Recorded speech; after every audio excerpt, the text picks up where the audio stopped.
কে Neymar ভাই? কিরে চিল্লাস কে? তা চিল্লাবো না, সকাল হইছে ঘুমের তো ওঠেন না কে? কোন জগতে থাকেন? এদিকে আর্জেন্টিনা আলজেরিয়ার 3টে ভরে দিয়েছে, সে খবর রাখিছেন? না তো, আমি ঘুমেছিলাম, আমার হিসাব ছিল না। হয় ঘুমায় থাকেন, এরকম নিত্য নৈমিত্তিক অপমান অপদস্থ আমার আর মোটেও সহ্য হচ্ছে না। ওরে মেসি ভাই, আজকে কি খেলাটা দিলেন ভাই? আজকে আপনারা জিনে ধরেছিল ভাই, ওই সেই সৌদি জিন ওই কাতারে গেছিলাম খেলতে, ওই সৌদি জিন আজকে আপনার উপর ভর করেছিল ভাই। গোল আপনি দেননি ভাই, গোল জিনে দেছে ভাই। তাই দেখেন অটামান্ডি ভাই, আমি তো তাই করছি, ও কি মানুষের পক্ষে দেওয়া সম্ভব? ও তো জিনি দেছে। এ ভিনি, তুইও এ কথা করছিস?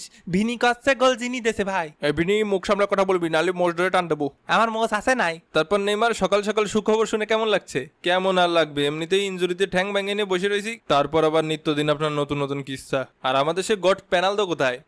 কি হয়েছে রে, কি হয়েছে? এ রোনালদো ভাই শান্ত থাকেন ভাই, শান্ত থাকেন, বেশি চিল্লাপাল্লা করেন না।